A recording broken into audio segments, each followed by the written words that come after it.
House. Of course, Adam, for what's going to be a fantastic MG in just a few moments' time, and many great speeches throughout this tournament. And of course, to good friends here on side op, what I'm sure is going to be a fantastic op to this case. They delivered nothing else. With that said, what we're going to propose today is that a bit of a change to the way in which district lines are drawn within the United States. Now, as you're probably aware, in the vast majority of states within the country, state legislatures draw district lines for congressional districts, both local and national, but we're going to talk about national here. And they essentially do it in the same way that they pass any other law. So they sit down, they draft like a map, essentially, of congressional districts. They vote on it, and typically the majority party gets its way. Now, these are subject to a couple of constraints. The districts have to be contiguous, geographically, so you can't just have like a little glob here and a little glob there. And they also have to have the same number of voters in each district, like one person, one vote. In addition, you can't alter the districts just to improve the lot of one particular racial group. So you can't create an all-black district, for example, deliberately. So what we're going to say on our side of the House is that we should keep those kinds of constraints, but allow the minority parties within the state legislatures to draw the district lines. So essentially, you would have a vote of the minority party and those people who caucus with them in order to determine how the district lines are drawn. Do we have any questions? So there will be not the majority or the minority who decides how the districts are drawn? Yes, subject to all the other constraints. Yes. Okay. Okay. All right. We have a number of reasons why we think this is an absolutely fantastic idea. The first thing we're going to say is that the status quo disenfranchises voters. When the majority party is allowed to redraw district lines, disproportionately fewer minority party representatives are elected than would be expected on the basis of their share of the population. So let's say my party, for example, has 49% of the vote. You would imagine that we would also get 49% of the representatives in this particular congressional election. However, if the districts are drawn in such a way that we are 49% in every single county, we're not going to win any of the elections because the majority party is going to have a 51% share in all of those districts. Now, clearly this is an extreme example, and the constraints that I talked about do mitigate this. But what does happen when you allow the majority party to draw district lines at will is that disproportionately fewer minority party voters are elected because they are able to draw the lines in order to weaken their strengths, in order to split up their votes. We feel that's bad because it essentially disenfranchises voters who do deserve representation but don't get as much representation as they should on the basis of how many of them there are. No, thank you. I'll take you in a few minutes, but not now. But the second impact, and the second reason this disenfranchises voters, is because long-term political party viability depends on being able to elect representatives and keep them in position for a long period of time. Political parties are the mechanism by which people exert their political will within the United States. People do vote, and that's the direct way in which they exact their will, but forming political party structures is the most effective, and we would say the only effective way, in the long term of getting your agenda passed. The problem is that the current system allows the majority parties in these states to weaken the political parties in a disproportionate way over the long term. Why? Because if my party is so weak that we can't pass legislation, it's unlikely that we can build support among voters, right? If I have just so many disproportionately fewer people elected that I can't get my agenda passed, I can't pass my laws, then there's no reason for voters to vote for me. Why? Well, because if voting for one party means I don't get the pork, I don't get the big building contracts, and I don't get the kind of stuff that I can give back to my constituents, I don't get the ability to spend the state or the federal money for my constituents, then they are less likely to vote for me than they are to vote for a person who is able to get them the jobs, able to get them the federal funding, and that kind of thing. But further, if a candidate can't answer the question, what have you done in your first term, they're likely not to get a second term. So if you are able to do this, if you're able to disproportionately disenfranchise voters, it does, in the long term, weaken the entire party structure and make the entire party even weaker than you did before. But also what we say is if the majority party can redraw lines to kick out up-and-coming personalities, then no politician can get the experience or name recognition they need to run for higher offices. Oftentimes, presidential candidates and senatorial candidates come from the state legislatures, come from the House of Representatives. And if you can't make your name known, if you can't get your bills passed, and if you can't become an up-and-coming personality that everyone in the state can learn because the other party can redraw the district line so you're not able to win your election, then you're not going to be able to build the political capital and clout that you need to run for higher offices, further weakening the political party. Sure. In a democracy where the majority decides the law and all sorts of other stuff, we have tons of stuff that hurts the minority. Why are you going to keep those other things in place? Okay, the difference is that this allows a temporary majority to perpetuate its reign over times in which it may not necessarily be a majority and expend the faith of its majority. If a party has 51% of the vote, but is able to pass laws that garner 60% of the vote in the next election because it changed the rules, or 70% of the vote, then it has vastly more strength than it really ought to, and that's simply not democracy. We're not talking about majority will, we're talking about changing the rules to cheat majority will, and that's not good. But the third reason why the status quo disenfranchises voters is because when minority parties are weak for extended periods of time, democracy suffers. Why? Well, if a candidate from a minority party has no chance of winning whatsoever, then it's likely that nobody from that party will run. In states with closed primaries, voters from that party have no say in who's elected. If nobody runs for Democrat in my congressional district, as has happened since I've been alive, then I don't have a say in voting essentially. I have to either register Democrat, register Republican, which I've done so I get some say in who gets elected, or I just don't vote at all. This means I have essentially no say in who represents me. No. But also, when elections are decided in the primaries, this is really important. The candidates who win are those who appeal most strongly to party devotees. So if I know that I'm not facing a challenger from the other party in the general election, then I have to get as many people from my own party to vote for me in the primaries as possible. How do I do that? In the Democratic Party, it means pushing to the left, getting the trade unionists, getting the labor unions, getting the people who aren't necessarily mainstream, but always do vote Democrat. In the Republican Party, it means appealing to the Christian right, appealing to big tobacco, and appealing to the people who are, again, not in the mainstream. When you have this kind of electoral system, it encourages candidates to move away from the mainstream, away from most voters, in order to appeal to people who have very divergent interests. That's not a good idea. The second thing we want to talk about very quickly is that competition is the best possible check against tyranny. What we would say is that there's no fair way to codify a fair method for assigning electoral districts. On what basis does a group of people become a constituency? If you do it on the basis of where they live, say draw a line around a city, that's true. You get the people who live in the city and identify on the basis of where they live. But what about minority groups who identify on the basis of other things? Racial minorities may make up minorities of the population in every single city. If I look purely at African Americans, for example, they may make up 20% of each individual district because they're spread out over the course of the city. But identifying by being black is, I would say, just as strong a potential constituency as identifying on the basis of where I live, which we think would shortchange some constituencies over others. There's not really a fair way to say what makes a district. Is it all the people who live in one place, or all the people who worship the same God, all the people who are the same race, all the people who have the same sexual orientation? We think this is just as likely a way to be a constituency, and given that there is no fair way necessarily to assign it, there's no clear way that there's a system of rules that can necessarily get the best possible outcome. So, if there's no fair way to get a system of rules that's going to get the best possible districts, we think that you have to draw them in such a way that no party can take advantage of the rules drawing in order to gain an everlasting advantage. If you can't create a fair system of rules, at least allow the minority party to try to level the playing field rather than extending the power of the majority. We think that's the fairest possible way to construct any game or situation. But the last thing we're going to say here is that a dynamic system benefits democracy. When no party can use the rules or loopholes to gain a lasting artificial advantage, then, okay, if any party tries to use the rules to gain a lasting artificial advantage and they become the majority party, then they can't use those rules in the next election. We feel this creates a sense of dynamic equilibrium in which no party is able to use just the rules to gain an advantage. You have to get a majority of the vote in every single election. But further what we say is that politicians who plan to stick around for a couple of years cannot always count on having a majority of registration in their districts, which means politicians, if they want to be successful, have to appeal for people on the other side of the bench, people who don't necessarily believe in exactly the same things. We think this is the sort of thing you want to incentivize in politics. We feel it is the best possible sort of politics, the most fair way to draw districts, and it's for all these reasons that we propose.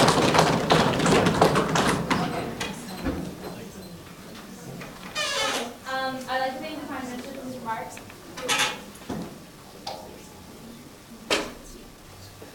Okay, and luckily he stayed within the time constraints, so I'm just going to announce this now. It's something that Elizabeth told me, and I'm a bad person, so I forgot to tell you all. We're giving you, your grace period like normal, but we've also been instructed that after the additional 30 seconds after your grace, so a minute after your speech was supposed to be done technically, is when the judges are going to stop. And so your speech was just exactly 8 minutes, actually, literally. So we're going to put that in play out. Is there both teams okay with that? Yeah. Okay. With that said, I'd like to call on the right honorable leader of the opposition. We have an 8-minute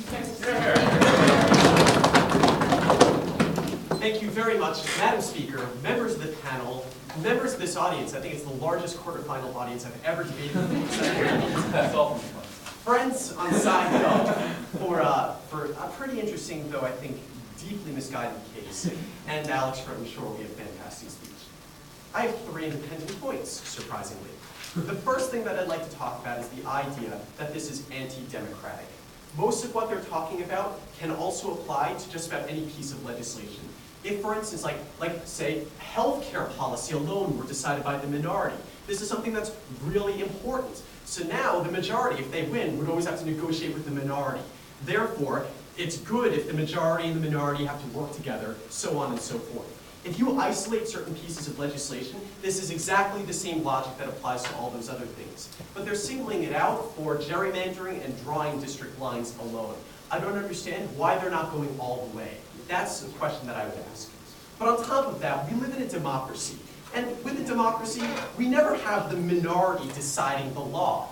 The reason is the minority does not represent the will of the most people in the majority. That's pretty important. If most of the people in a democracy don't want the district lines being drawn in a particular way, we think democratically these people have the right to express through their legislators their desire not to have the districts drawn in a particular way. I think that that's pretty important. The second thing I'd like to talk about is the idea of better ways, because I think that there are a multitude of them. For instance, we could have a nonpartisan commission, if you buy all of their analysis, made up of like 5 Democrats and 5 Republicans or something like that. Or you could require a majority of both of the parties in the state legislature. Or maybe you should require a supermajority of the party that has the majority in the House, and then maybe like a majority of the minority in that House as well. There are a multitude of better options that have all of the benefits that they purport exist, but don't actually have all the harms as well. Underneath this independent point, I'd also like to point out the idea that there are problems with third parties, right? Let's say that in a legislature, there's only 1 or 2 members of a third party. What do you do with those people, right? Do they simply... I said it in case. Can I clarify it? Sure. Okay, we said on the basis who they caucus with. So independents in Congress currently caucus with one of the major 2 parties, so there's a fair point there. Okay. Yeah. It's not your caucus, that's fine by us. I know, for instance, the New York State Assembly, there's because I worked for an assemblyman in New York State, and he was telling me about these nut jobs who come from the Workers' World Party, and they decide not to caucus with anybody. Like, what do you do with those nut jobs, right? That's a real difficult question. We would say that it's their case, not ours.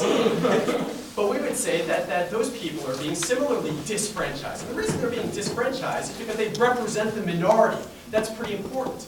By their logic, you'd want these like 2 random assemblymen to have whatever control that they want to give themselves a chance to draw district lines however they want. The third thing that I'd like to talk about is the importance of the permanence of district lines. There's something really important here. In most states, district lines are only redrawn after every census, which happens every decade. The reason why they don't redraw lines left and right is because they want people to be able to know who their elected representatives are. Like, it would be really silly if my assemblyman is one person the next year, then he gets reelected, and all of a sudden my assemblyman changes. And then 4 years later, my assemblyman changes yet again. And I keep getting bounced back and forth because the line is drawn on one side of my house or the other. I don't think that that's a good way to work. I think, on the contrary, it would be better if I had built up a relationship with my elected representatives. Moreover, if you remember the argument that they make on case, that it's best that elected representatives get to like stay in power for a long time and have some sort of permanence because they get to like build better highways and get better contracts and stuff like that. By their logic, if the district lines are in flux every 2 or 4 years, they're not going to be able to build up the same sort of consensus within constituencies. That's pretty important as well. Moreover, remember that at any point in time, the entire legislature is not up for re-election. On the contrary, only part of the legislature is up for re-election. Only like 1/3 in some states, or only 1/2. So that means that only 1/3 of the party of the legislature turns over. You redraw all the district lines. This just doesn't make sense to me. Have a seat. Let's turn to case. The first thing that we talk about is that this disfranchises voters. And the idea here is that it hurts the minorities. Well, the fact of the matter here is that we have all sorts of things that hurt minorities at different points in time. That doesn't mean that we usurp the voice of the majority. We live in a democracy for a reason.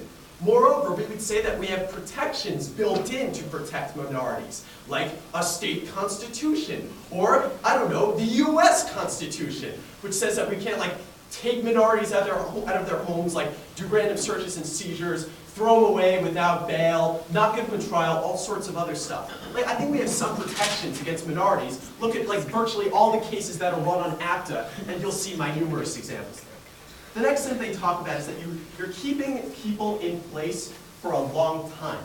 Well, just remember, first of all, that this is a point that we bring up when we want to talk about not having lines, district lines, being redrawn every 2 or 4 years. If you want them to have a relationship with certain parts of their constituency, it's not good to change the constituency all the time. But on top of that, we don't necessarily believe that career politicians are always going to be the best representatives of the American people. We think that sometimes they're more likely to become beholden to special interests. And as a result, they're not going to represent the will of the people.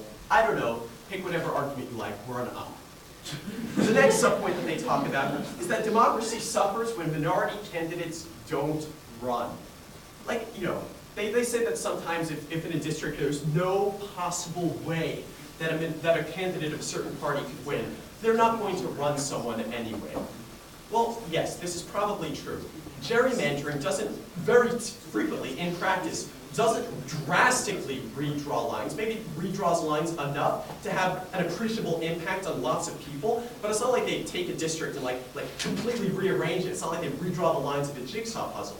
It tends to be slight changes, and if it has slight changes, that means that if there's some sort of shift, to gain a slight advantage, so it's like a 51 to 49 majority or something like that. So that means that if there's a change in public opinion, there could be an enormous turnover in the representatives that are elected in the next election. So that contradicts all their points about wanting to have people in power for a long time.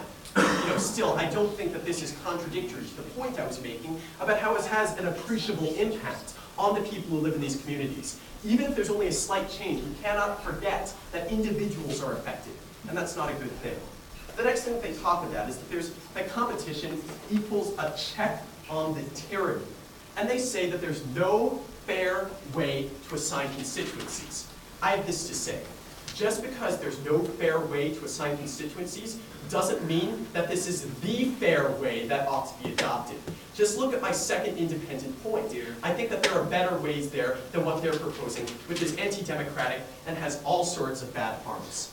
The next thing that they talk about is that there's, if there's some sort of turnover, then the minorities actually have some incentive to negotiate and stuff like that. Just remember what we've been saying time and time again.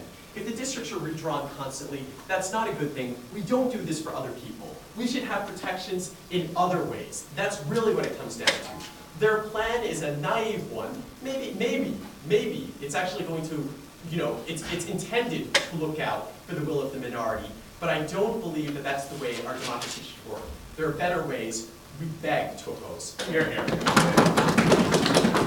Thank you. The opposite of your remarks, and I call upon the honorable member of government to make further statements for this speech. Hear, hear.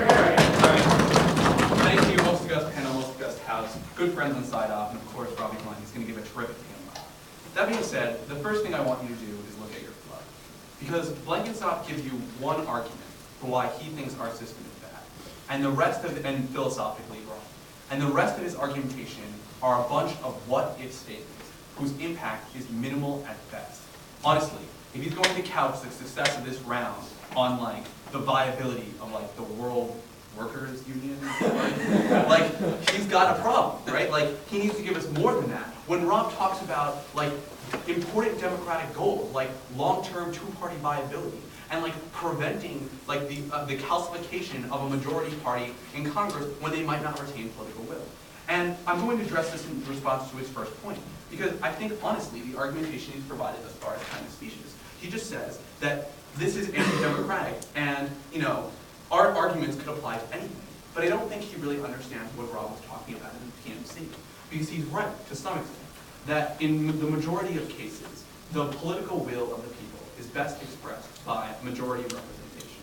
That we just, as an approximation of what's best for society, we ask the most people possible to express their political will in a political forum and choose their representatives.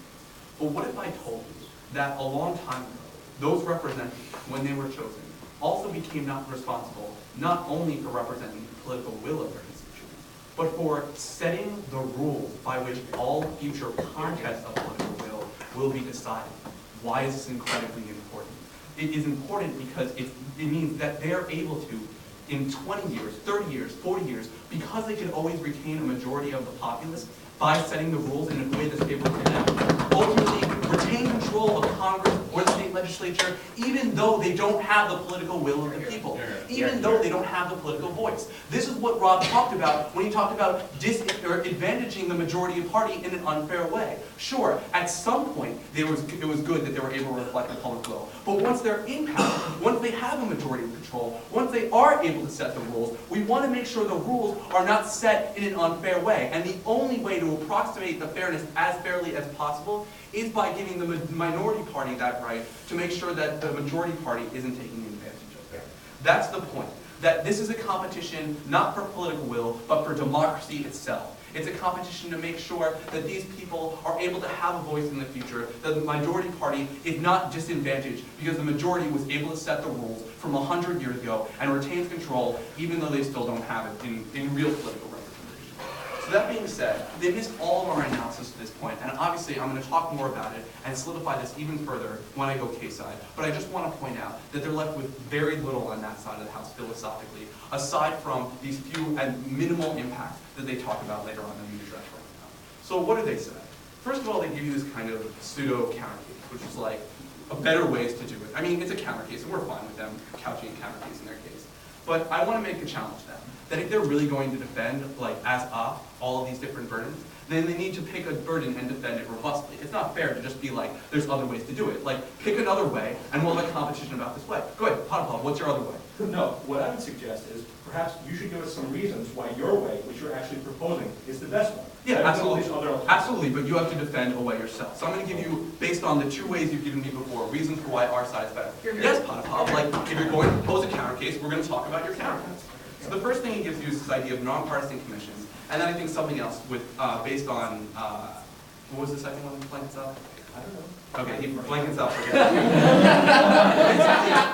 Whatever he says is fine with us. You know what, Madam Speaker, members of this panel? It's the status quo. And I'd ask you, how's the status quo working out for you?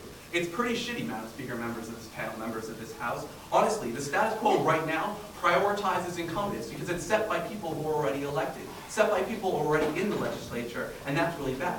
Moreover, a giant problem with having nonpartisan commissions decide this kind of things is that there's massive gridlock, that ultimately these kind of things don't get redistricted, and this is another massive problem. I mean, honestly, at the end of the day, we need to draw the lines, and it's not fair to say, draw the lines, or if you don't agree, don't draw the line. Because ultimately, these people tend not to disagree, because they ultimately want to help their party as best as they can. So I'm sorry, so pick a side, defend it, but none of these alternatives are that great. I said no already. But the third thing that he says is this idea of third parties. And he says, look, well, what about all these third parties, and we don't want to screw them over. What about the Oracle's World Party and Green Party and stuff like that? First of all, I would point out that if they want to defend this as an alternative, then their side doesn't defend them any better than our side. I mean, you're right, we might not solve for the Workers' World Party, but your side definitely doesn't solve for the Workers' World Party. And I think the Workers' World Party is more likely to have more in common with a minority party than it is to have in common with the majority party. Moreover, I would say that because almost every third party caucuses, except for crazy people that Blankenshop's senator talked to, that it's not the biggest problem in their side of the house, and certainly not around. That being said, their last point is this idea of assemblymen changing all the time, and I think they just really misunderstand the way democracy works. Because they're not changing all the time. They're changing every time we redistrict. And every time we redistrict isn't every year, it's every 4 years or 10 years, however many times the caucus is set. So I don't see this as that big of a problem. But honestly, if we have to sacrifice the fact that there's going to be instability for the sake of democracy, I'm willing to do that. Because their argument also applies against having elections at all. Yeah, every time an incumbent is unseated, it's hard to create the same agenda and respect the same values. Why do we have elections? Because we respect the right for people to choose more than we respect that kind of consistency. I would say on our side of the house, in American value, we respect this kind of democratic value more than we respect Blankenshop's right to have a close personal relationship with the senator. If we really respected that much, we wouldn't have elections in the first place. That being said, let's turn case side. I mean, I guess he runs out of time addressing case, but he misses a lot of important analysis that we give you. And the first argument that we give you cuts to the heart of this case. We point out all the reasons that this is different than any other type of legislation. That this type of legislation, or that this type of redistricting, this type of policy, changes the rules of the game itself. It changes the fight for democracy itself. We're trying to preserve the system that allows for political will to be expressed in the first place, and that's what they don't get. And we do that in a number of ways. First of all, we talk about how just logically, since they are the majority party and they are able to set legislation, they're able to disproportionately favor them. Blankenship points out that we already have these protections, and to some extent we already protect against this, and that's fine. And we'd be even in favor of having more checks against it, having more procedural rules. The question of this round isn't whether this is a giant problem. It's that to the extent that the problem exists, to the extent that legislation can't account for this, to the extent that the procedure doesn't solve for the majority party's ability to influence things, how do we set the agenda? Do we let the majority party de facto set the agenda and assumably disenfranchise the rest? Or do we let the people who are already disenfranchised have a level playing field, have the ability to compete, have the ability to retake power? That's the question of this round, not how effective are the regulations to begin with. Then we talk about how long-term viability depends on the ability to form effective party structures. This is incredibly important, because on their side of the house, if you give party power to the majority, then ultimately the ability to actually retake control is severely detrimented. First of all, there's no pork, there's no agenda. Like, senators aren't able to have accomplishments in their first term, so they're able to get kicked out very quickly. And the majority party can oust or unseat new and charismatic personas. What does this mean? It not only affects state and local legislatures, it affects national legislatures, or national politics as well. Because there's no feeding ground for these kind of senators. There's no feeding ground for potential presidential candidates. Because they're able to manipulate, like, the South, or the Republican Party, for instance, is able to manipulate the South and the Midwest. There's nobody able to retake control. There's no one able to retake power of the party. We think that's bad for democracy in the long term. Then we talk about how if no power exists, there won't be any ability to run from your district in the party in the primaries. And we talk about how this is incredibly important because not having effective primaries disenfranchises people and pushes people further towards radicalism. Blankenship's response, in my opinion, made no sense. I thought he was rambling. Maybe Potapov can clarify in the end. That being said, like, they really have very little left to ground on. We talk about how competition is the best buffer against tyranny. They say this isn't the fairest way, but like, why not? Pick a way, and we'll debate how fair the other way is compared to our way. It's not fair to just say we don't necessarily win this round. At the end of the day, Madam Speaker, members of the panel, what we're telling you is that this kind of dynamicism allows for equilibrium. This kind of equilibrium allows for democracy. That's why we're proud. Thank you, Madam Governor, for these remarks. Called upon the member of the opposition. Here. Thank you very much, Madam Speaker, members of the panel, very august House. Blankenship, you guys, it's an interesting case. It's sort of like a little puzzle to work out. Okay. So the first thing that I want to talk about is I actually want to add an independent point. And namely, I think they're sort of getting wrong the way gerrymandering actually works in this country and what it actually accomplishes most of the time. So if you think about the way that you would gerrymander, if you just wanted to maximize the number of people of your party in the legislature, which seems to be what they're saying is going on all the time, what you would do is you would just have a whole bunch of districts in which your party has a very slight majority, right? That way you sort of make your supporters go as far as possible. This is pretty clearly the way you will go if you want to maximize the number of people in the districts that you actually win. I don't know why he's shaking his head. Now, the thing that you realize about this system, right, if you actually put such a system in place, you have a whole number of districts where you actually become vulnerable, right? And when there's actually a big shift in opinion, as sometimes happens towards the other party sort of sweeps into power all over the place, right? Now realize that if that is actually the mechanism that is happening, then all of their arguments about calcification and how you're able to put yourself in power for 100 years is really nonsense, right? Because this gerrymandering may get you more people in the short term, but in the long term, if public opinion actually changes, then your dominance actually suffers and is liable to change. As a result of that, the way gerrymandering is actually done in the majority of this country, and I know for sure that this is how it's done in California, it's to protect the incumbents, right? They just rig up a whole bunch of districts. The two big parties cooperate with each other and rig up a whole bunch of districts that are non-competitive, right? That's why 95% of House incumbents win, right? Because the Republicans and the Democrats work together to make sure that as many Republicans and Democrats get reelected as possible to protect their interests against third parties. So therefore, like, if you realize that that is the system that is actually in place, then they're not solving for very much. Because the minority party would just do the same thing that it would do if it were in the majority, right? And I think that gets us to sort of a deeper problem in their analysis, right? Because they say, for example, oh, minorities are hurt, right? The majority party hurts minorities. And this happens, right? Whether the Republicans or the Democrats are in the majority. Whether the Republicans or the Democrats are in the majority, they're drawing up districts to hurt minorities. when those same two parties are in the minority, all of a sudden they're supposed to be helping minorities just because the word minority is being used twice, I suppose. I don't understand. They haven't given us any analysis to suggest why it is that the minority party would actually have its interests aligned with the interests of the minorities. In fact, like those minorities are represented by third parties, who of course are totally screwed over by their system. Okay, so let's get us to Blankenshop's first independent point, which is really important.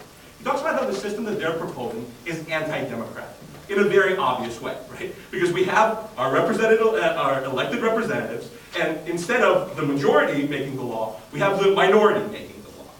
Now their responses, I mean, they acknowledge that to that extent it actually is anti-democratic. But they're saying that the majority is sort of being allowed to leverage its power too much. It's being allowed to set the rules of the game. So to that extent, what's happening is somewhat anti-democratic. I have a couple of responses. First of all, remember the analysis that I gave you just now, right? Gerrymandering just isn't that great a tool to leverage your current majority status into permanent majority status. Otherwise, we'd expect that like this would be happening all over the place, and states wouldn't be switching from one column to another. Sure. If gerrymandering is really not that effective, why is it so bad to give that tool to the minority party? Because the majority party can't use that tool to extend its majority, then how the hell is the minority party going to use it to screw over the majority? I agree. That's basically what I'm saying, right? It wouldn't make anything better. It wouldn't make anything worse. All it would do is it would cause constant redistricting, because whoever's in the minority is going to try to use it to their advantage, right? The point is, it doesn't make anything better. It's a very similar system. The other thing that I would tell you is that what they underestimate is the way that other sorts of laws also have influence over the system, right? Because they say, oh, when I'm just supporting like the trial lawyers because they're my constituency, I'm not setting the rules for the system, right? When I'm giving kickbacks to particular industries, I'm not setting rules for the system. But really, that's not very much the case. Because when a party is in power and it gives all kinds of help to their constituency, that constituency in turn grows stronger and is more capable of allowing that party to win the next election. So in essence, all decisions made by democratic legislatures have these system influencing properties. So if we wanted to completely abandon that, we would have to give the power to the minority in the vast majority of cases. And we have to recognize that at the end of the day, yes, the majority can to some extent leverage their majority status into greater power. But we shouldn't forget completely about the basic democratic principle that we vote for elected representatives, and then those elected representatives vote on the law, right? That's what democracy is.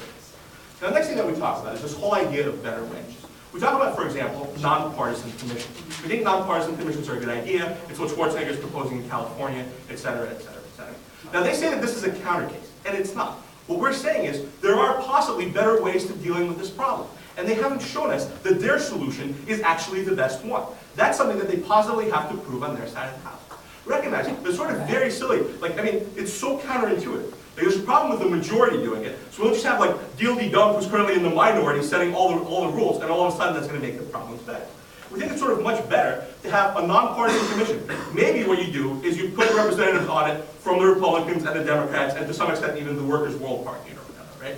Maybe what you do is you actually try to make it nonpartisan, and you put in a bunch of experts who try to put in the most rational redistricting plan possible and keep it in circulation for a long time. Okay. Yeah, sure. So like let's say you have this partisan commission, nonpartisan commission, and they're trying to create a rational plan. Like what are some criteria that you think they might use to make it rational? I don't know, like not having like bizarrely shaped districts, right? Like I don't know. Like bizarre is what it actually looks like right now. It's like this, they're we get sort of clutch. We get sort of two responses, right? We get the idea of one, that this is status quo. No, it is not. We get also the response that this would create gridlock, right? That these commissions would be gridlocked and they wouldn't be able to redistrict quite as often as apparently they want. Whereas on their side of the house, they get the minority party who's constantly redistricting, right? Because it's always in their interest. So basically we're just going to have like this redistricting bonanza, right? As opposed to gridlock. I know why gridlock is automatically a bad thing on their side of the house. Then Alex talks about this whole idea of the problems with the third party, right? What do you do with them, right? Because all of their analysis, it's all about the minority party. Help the minority party. Don't let the majority party screw them over. But I think it's very clear that it's not like the Republicans are screwing the Democrats and Democrats are screwing the Republicans. To some extent, that's true. It's not nearly as bad as what the two of them are doing to everybody else, right? And so by their own philosophy, they really should allow the Workers' World Party to do this thing, right? Because then we really get some redistricting. We really get some minority. This is certainly not be calcified, right? All the problems are being solved. The only response is, we don't solve, he admits he doesn't solve for that problem. He says, we don't solve for that problem. First of all, it's a problem for their philosophy of this bizarre, like, always inclusion of the minority in the teeth of democratic practice. But also, we can't solve for that problem, right? Either have the nonpartisan commission actually be nonpartisan, include the interests of everybody, not pimping for anybody in particular, or you could actually put a representative of the workers' world party on the commission and have it be represented that way. Also, Alex talks about the importance of sort of keeping a permanent district, right? And they sort of mock this point. Oh, it's not important to have a personal relationship with your representative. We think it's actually very important, right? Like, I've lived in two places. Like, I've had Representative Anna Eshoo and Representative Flint, right? Jeff Flint. And it's important that you actually know who's representing you so you can evaluate them over a long period of time, as opposed to them constantly being switched over, right? This increases participation in the system because you can actually meaningfully evaluate your representatives, as opposed to them constantly being jacked all over the place and you don't know what's going on. Let's very quickly go back to this. I think I've addressed the vast majority of these things already. They talk about the whole idea of disfranchising voters. Once again, they talk about this whole idea of systemic rule. I've talked to you already. Like, pretty much everything the majority party does ultimately works to leverage their power and increase their power. That doesn't mean that we go against, like, the fundamental democratic principles. We think there are already sufficient checks in place to deal with this kind of thing. They talk about this whole idea of how democracy suffers when minority candidates can't participate. But I've already shown you that gerrymandering is not a particularly effective way of preventing minority candidates from participating. And finally, they talk about this whole importance of, like, the dynamism of competitive change, et cetera, et cetera. But what they haven't shown you at all on their side of the house is why their way of doing things is actually fair, right? They've certainly shown us that there will be all sorts of, like, constant redistricting going on. They haven't shown us that it would actually be in the interest of minority groups. They haven't shown us that it would be more fair. They haven't shown us that it's better than our alternative. They've contradicted their own philosophy. We're very proud to oppose. Thank you, member of opposition for his remarks, and call upon the leader of the opposition to give the first proposal speech to the House. Thanks, everybody. I've had a lot of fun. I want to crystallize on 3 points. The first thing I'd like to talk about is democracy. Basically, the point that they're making on their side of the house is that it's good to have turnover. It's good that sometimes the one party is in power, and sometimes it's good that the other party is in power. But what they're overlooking is that if you have this constant turnover, if you create some sort of mechanism that constantly has one party in power and then the other party in power, what happens is that the majority gets screwed half the time when the minority party is in power. What we've told you time and time again is that democracy exists for a reason. According to them, it would be best if the minorities are the ones who decide to amend the Constitution, because they're the ones that are changing the system. That doesn't make any sense. We have the majority decide to amend the Constitution. We have the majority set the system for the future. We have the majority decide all sorts of stuff that affects our life, be it healthcare or education, so on and so forth. The reason why we have the majority set these policies is because we value the will of the majority. That's what we do in a democracy. Ultimately, you're taking away people's ability to say, we don't want district lines drawn in this particular way. This is something that's done by an elected government. We have district lines drawn by an elected government because people should have the right, democratically, to say, I don't want my district lines drawn in this particular manner. They don't want people to have this democratic voice on their side of the house. The second thing on which I'd like to crystallize is the idea that there are better ways. Now, they say time and time again that we must be defending a counter case. That's not the way it works. What we're saying is that they have a burden to prove that their way is the best of the options and that it overrides any of the harms that could possibly be solved through these other ways. That's what we're saying.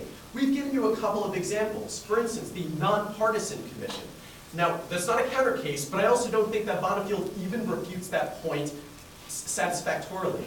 He says that with a nonpartisan commission, it's status quo, which is like just not true. If the nonpartisan commission were drawing the lines, then you don't have to worry about the majority drawing the lines, which was the first sentence that they said in case statement. But on top of that, we would say that with a nonpartisan commission, you don't have to worry about them defaulting to the majority party because it's nonpartisan. These are the sorts of analytical points that they failed to address in the member of government speech, which is no good for them. But also, remember what Potapov tells you, that gerrymandering doesn't actually create all the sorts of problems that they purport exist on their side of the house. When gerrymandering tries to create short-term gains by redrawing the lines which will only have an effect for a year or two because you want to try to spread out your influence as much as possible. And when it is actually brought about through sorts of cooperation, we don't think this is a bad thing. When you have vulnerability created by gerrymandering, that is a check as well. We would say that we have checks to help the will of the minority, but that doesn't mean that they should be trumping the majority in such democratic processes as this. The final thing that I'd like to talk about is district lines. Because, Bonifield mocks his point, says like it's better than, this is more important than my having a relationship with like, a senator or something. First of all, as a state assembly, no senator there. I wish I knew a senator on a first name basis or something. But more importantly, we think it's a bad thing when district lines are constantly redrawn. Ultimately, legislators depend on knowing their constituencies very well. And as part of knowing their constituencies, they also know their constituents. So if they want someone who's in power and is able to build up the relationships that are necessary for them to become proper representatives, we don't think that bouncing the people who happen to be in the unlucky house right near the border of the district, being bounced back and forth every 2 years, every time there's a new local election, is a good way to go. For all these reasons, we are incredibly proud to oppose.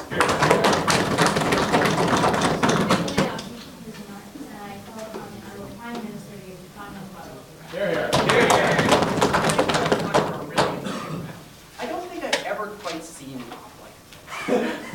Because basically what we argue is the status quo disenfranchises voters, and that's bad. In LOC we get, well, you're right, it does disenfranchise voters, but that's not so hot. I mean, who cares? In MO we get, well, no, actually it doesn't disenfranchise people, it doesn't do anything at all. So we get a question of, I don't care, and your case might be low impact, which I don't think is a particularly effective op to our case. But very quickly, let's talk about what the MO brings up. The first thing he says is, gerrymandering doesn't work, basically. He says, no party actually gains additional seats by spreading themselves thin and are able to use gerrymandering to extend their political advantage. A couple of responses. The first one is that there are a number of seats, particularly in the Texas legislature, who speak against this. A lot of Democrats have credited the loss of seats in the Senate in the past election, at least in part to the impact of gerrymandering in southern states. So at that point, I think it's pretty clear that gerrymandering is working to that effect. But let's take what he says on face value. Let's assume that what he says is true, and the parties just collude to make districts non-competitive, right? The reason they collude is because they have to get together and vote on this bill. But if the minority party is the only one who's deciding this, why would they try to make all their seats non-competitive? I think the minority party would try to make as many seats competitive as possible because they're trying to retake the majority. So even if right now the political parties collude to ensure that seats aren't competitive, you will give the minority parties the incentives and the means to make them competitive. I think that's definitely the kind of politics that you want in this country. That's definitely the kind of incentive that you want to send. But the second thing he says is there are other procedural rules which can impact voting. That's true. Voter qualifications, legal rulings, that's true. But what we're going to say here is this is the primary rule. This really determines the degree to which your vote counts. And even if there are other rules that we need to examine, this rule is one that is certainly worthy of change. With that said, I've got a couple of points of crystallization. And the first one is, does the status quo disenfranchise voters? Now, normally, when I make a point like this, I say, well, what do they say? And typically they say no, but in this case they say yes. First we get, yes, but we have restrictions that prevent people from getting totally screwed. What we say on this side of the house is if we support those restrictions, and to the degree that those restrictions are effective, they will be effective regardless of whether it's the majority gerrymandering or the minority gerrymandering. If those restrictions are so effective, why not give the minority the ability to gerrymander? Because at the end of the day, they at least know they didn't lose the election because of gerrymandering. Merely sending the message that this election, the majority, is not a result of a rules change, not the result of cheating, but is the result of the will of the people, I think sends a powerful message. And if the only thing we get, because Potapaw thinks the case is low impact and won't affect voters, is that we send the message that gerrymandering doesn't actually determine who the majority is, I think that's a powerful reason to vote for our side of the house, and I think he gives us the round right there. But the second thing they say is, well, gerrymandering works, but it's majoritarian and that's good. Look, majoritarianism doesn't mean that the majority has the right to bend the rules to become a supermajority and do whatever they want. The mere fact that you have 51% of the population doesn't give you carte blanche to alter the rules so you get 90% of the legislature, at which point you can impose your rules on the remaining 49% at will as much as you want, or prevent them from ever gaining gaining the advantage, even if they then become the majority in the people. That's our second response, which is, how do you know that the status quo is majoritarian, right? When the rules are fixed, the game's not fair, and you don't know the outcome. If every time I debated against a person, if I win the first round, I'm able to set what the rules are for the second round, I'm never going to lose that second round. In that same way, if the majority party is able to use their advantage, the fact that they have 51% now to ensure that even if the other party gets those remaining 2%, that they can never win, then you know that the game is fixed, and you can't tell if it's majoritarian because they have the minority extending their influence, and that's bad. Like, quite honestly, you wouldn't allow the majority to pass a law that got rid of elections in the next cycle. I don't think you should be able to pass a law which makes elections totally non-competitive in the next cycle. The second thing I want to ask is, can their ways work? So what do they give us? They give us nonpartisan commissions. I think Bonnefeld dealt with this pretty effectively in MG. He said, firstly, how do you know it's nonpartisan? If Schwarzenegger's appointing it, it may not be nonpartisan.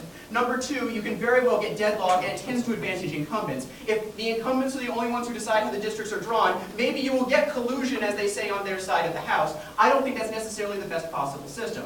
But further, we ask, how is it working in the status quo? They say, this isn't the status quo, or you wouldn't have to worry about majorities. What we said is, in the vast majority of states, it's done by law. In Ohio, Iowa and a couple other states, it is done by nonpartisan commissions, and they have the very same problems with some parties actually influencing the decision.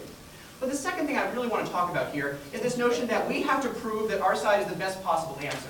What Blenkinsop says is, you have to prove yours is the best possible option among any other option.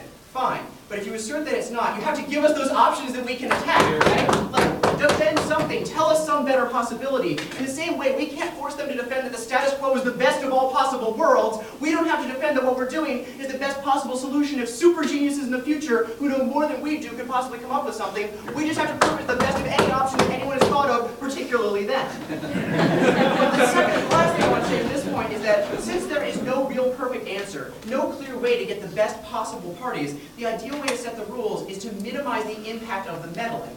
Why? Because if you allow the minority to do it, then you have the assurance that the party who is in power, the party who can pass the legislation, is not merely there because of the rules. That they are there because they actually were able to win the election. That gives you that kind of assurance that you can't get on their side of the house. You can't know that it's majoritarian. So if one party has to meddle, let it be the party who is in the weaker position, so you know that they're not in the stronger position just because of the meddling. The last thing I want to talk about very quickly is the impact on politics. They don't address this throughout the round.